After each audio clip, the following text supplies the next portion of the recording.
My podium presentation is focusing on isometric method pool, try to identify starters and then non-starters.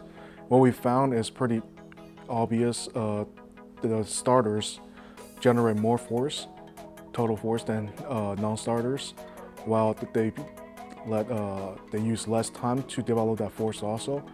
However, a lot of the other metrics are not very significant, but we do see a general trend towards the starters. We do want to identify that this test is relatively new, and that we're trying to use the test to kind of replace or even in addition to this traditional strength test, which is the golden standard in the field. We do want to see using a more practical setting and kind of more time-saving methods, especially for programs that has less staff member on board. So which is pretty much successful, and we do want to, for the future directions, we kind of want to see how this test can differentiate between different divisions, and also if this test is testable at other sports, potentially. The general feedback was pretty interesting because most of the strength coach over there, I think, is very focused on the traditional strength tests, and then they're not very keen to kind of use the isometric method pool as a legitimate testing procedure, kind of replacing it. They're more using the isometric method pool as a kind of tracking tool rather than a testing tool.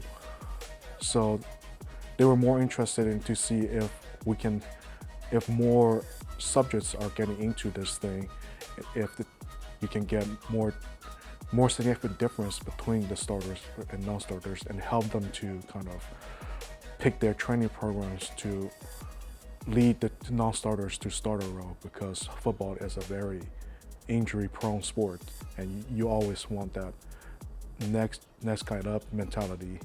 So this will help the coaches to kind of guide their training approach towards a successful program. I inherited the study from Dr. Quincy Johnson. He collected data from a Divisional II program in Nebraska, and then I'm more focused on how the data is presented, and I think it's a very good trend towards like a stepping stone for our current research into at our own home field, Kansas football. We hope to see a general trend between Division II and Division I football programs as in their starters and non-starters, and as well I want to see at any other different divisions and see if the same approach can be achieved also.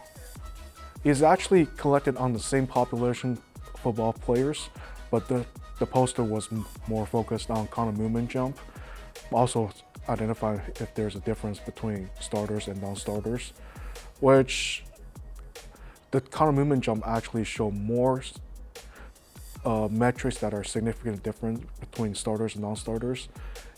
Although counter movement jump is more a tracking of neuromuscular fatigue, but some of the metrics, especially rate force development, etc., can be a useful tool to differentiate starters and non-starters, and also another great tool for coaches to train their athletes, and also as well as a great monitoring tool for them to see how their training loads are stacking each week, as football is a very demanding sport for training.